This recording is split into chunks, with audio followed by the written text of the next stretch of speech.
organization. He's been doing Karma Yoga at the Sivananda Ashram since 1990 and is currently in charge of both departments here at the ashram, and also is a carpenter and furniture maker at our headquarters at the yoga camp in Canada.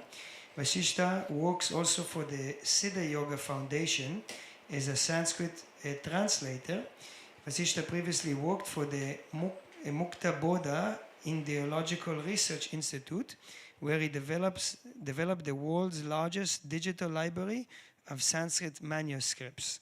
And Vasishtha ji will be sharing teaching this morning on the subject of the self, the need to be authentic. So let's give a very big hand to Vasishtha.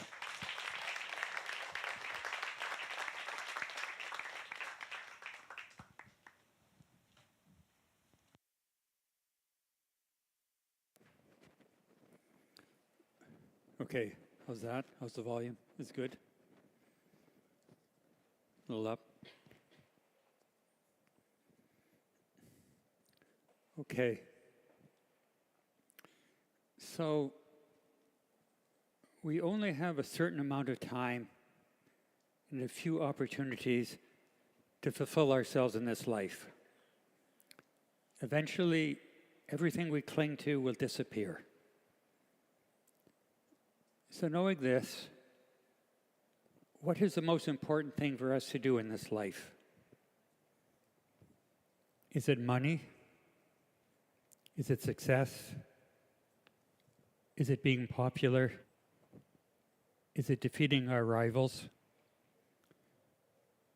Those things may be important to us now, but they won't be the day before we die.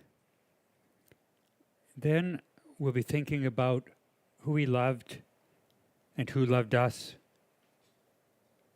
We'll be thinking about whether we lived fully and are ready to let go and go on to the next unknown place, or whether we just went through the motions of living and are desperately clinging to and asking for more time to do what we didn't do in this life.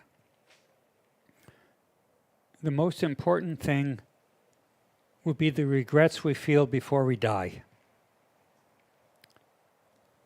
So knowing this, if we want our life to be about living and not just about existing from day to day, then we have to be real and to have our lives as real as possible. The most important thing we say in this ashram is, lead me from the unreal to the real. Lead me from the unreal to the real.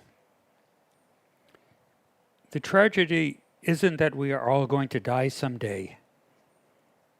The tragedy is that some of us will not fully live the human life we've been given. All the scriptures say that a human life is a rare and precious thing. So why don't we live this life fully?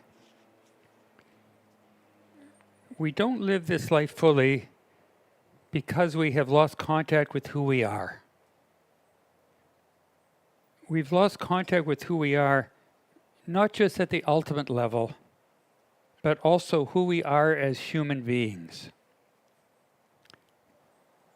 So why does this happen?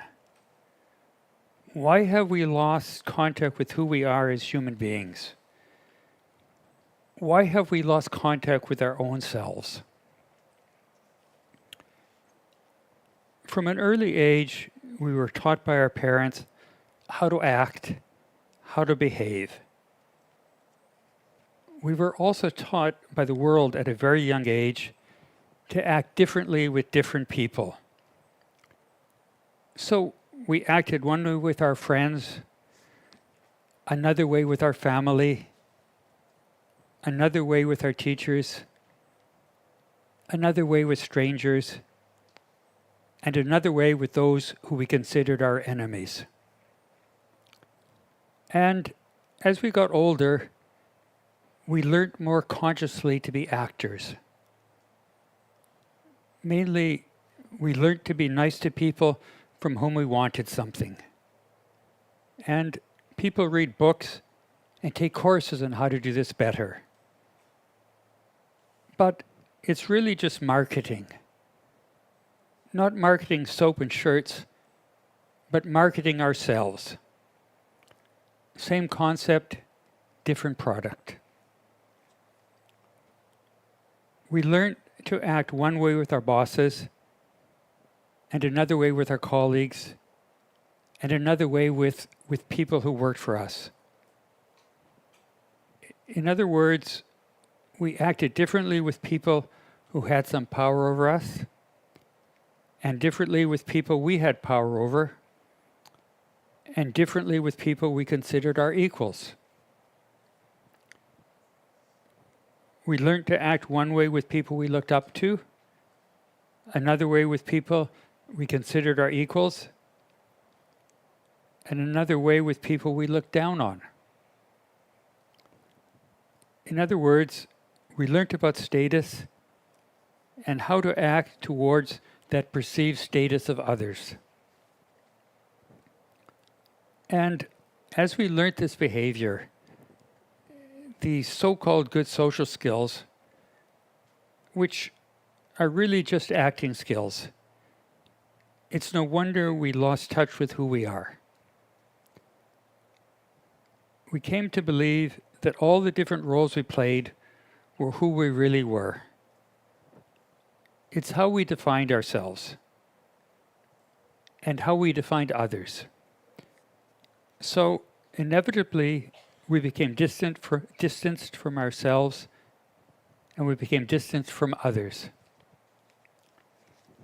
Most importantly, we became distant from what we truly felt and what we truly thought. There are other reasons we've distanced ourselves from our authentic selves. And one of those reasons is the inevitable difficulties and trauma of life. We molded ourselves to try to get through life as easily and smoothly as possible. And of course, we suppressed those feelings, thoughts, and memories that brought us pain. Another reason we became inauthentic was from basing our sense of self-worth on what others think of us. And we all do that to some degree. Then we never look to see what we really think or feel. We only try to see how others think and feel about us. If others think well of us, we're happy. If we think the people who think well of us are important, then we're ecstatic. But there's another side. If others disapprove of us, we're unhappy. So we ignore what we're feeling at a deeper level and instead try to please people. And after we do this long enough, we even forget what we feel at a deeper level. We lose contact with ourselves and no longer know who we are. And of course, we all want to belong. So we conform in order to be accepted by some group. We act and think like that group, whether that is how we really think and feel at a deeper level. One of the most psychologically difficult things to do is to behave and think differently from the group we belong to. So, of course, we behave and think like that group. And of course, we all have to live in society. We have to have a job, and we have to behave a certain way just to eat and have a roof over our heads. So we cannot get away from all these social pressures to conform to the group we are a member of, or more correctly, to act our part in our group. whatever that group happens to be. And of course, if you act your part well enough, your group will reward you. So, unless you renounce society completely, you can't just say, I'm no longer going to act as society expects. I'm going to be me all the time. For all these reasons, the forces to be inauthentic are overwhelming. But we also have a deep need to be authentic. No matter what society gives us, if we've lost ourselves, our lives are meaningless. The Christians say this best when they say, what difference does it make if you gain the whole world but lose your soul? We all know that feeling of dying a little inside every time we act inauthentic. And we all know that feeling of when the world is saying how wonderful we are and we smile, but we feel terrible deep down inside. So we have all distanced ourselves from our true selves. Some a little and some a lot. If we're good actors, we're called normal. And if we're not good actors, we're called something else. But if we can't be who we really are, then how can we be happy? So, if we want any kind of real fulfillment in life, we all have to find a way to come back to that authentic part of ourselves. So, how do we reconcile these two needs? The need to conform to society for practical reasons, food, shelter, companionship, the need to get along, the need to be liked, etc., etc. And the fundamental need to be who we are. If we're going to solve this problem, the first thing we need to know is who we are. Not just at the ultimate level, but also at the human level. We need to know what we're feeling, what we're thinking, why we habitually do the things we do. It's what most Eastern religions call awareness.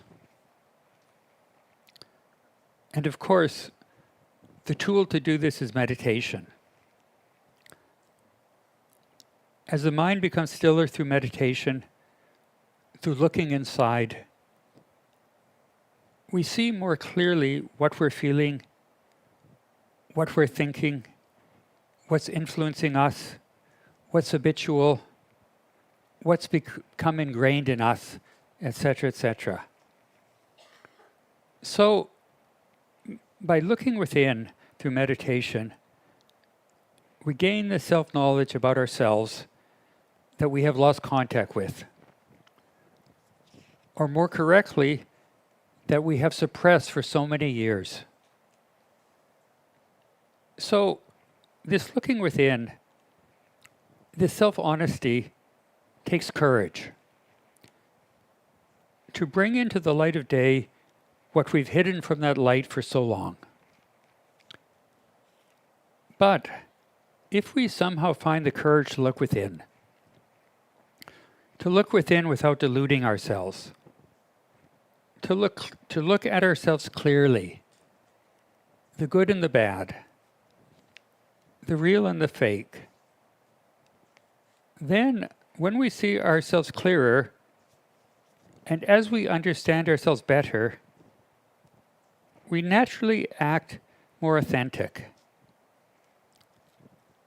And as we see ourselves clearer, we also see others clearer. So we develop empathy. We know what others are feeling, and we interact with them in an appropriate way. not to manipulate them, not to get some result we want, not to make them feel good about us,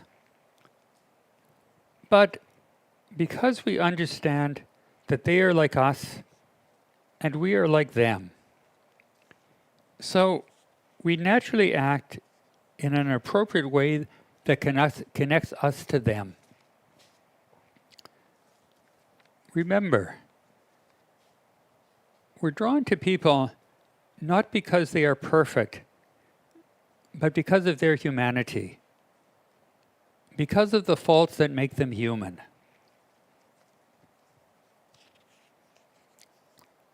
And the same way we have lost contact with ourselves, other people have lost contact with themselves. They act inauthentic, and they interact with other people who also act inauthentic. So they crave genuine human contact, something authentic. And this, consciously or unconsciously, drives everyone on this platform. Whatever you feel in yourself, the person sitting next to you also feels. It's all of us. The differences between you and the person you're sitting to next are meaningless. But when we act more authentic, when we're not socially manipulating people, trying to please or impress them, trying to get them to act a certain way, or trying to get them to see us in a certain way, then they are naturally drawn to us. They feel good around us. So, being authentic may actually make our life in the world easier, not more difficult. When what feels right for us to do comes from a deeper level inside us, it naturally touches something at a deeper level in other people. It's just that we need the courage to change a lifetime of conditioning, mainly to reveal ourselves more, to reveal the real part of us. And this is not easy. To change ourselves is the most difficult thing to do, because our behavior is how we define ourselves. Our behavior is how we define ourselves. Not just our behavior towards others, but also our behavior to ourselves. Our habitual thoughts and feelings about who we are. But what other choice do we have?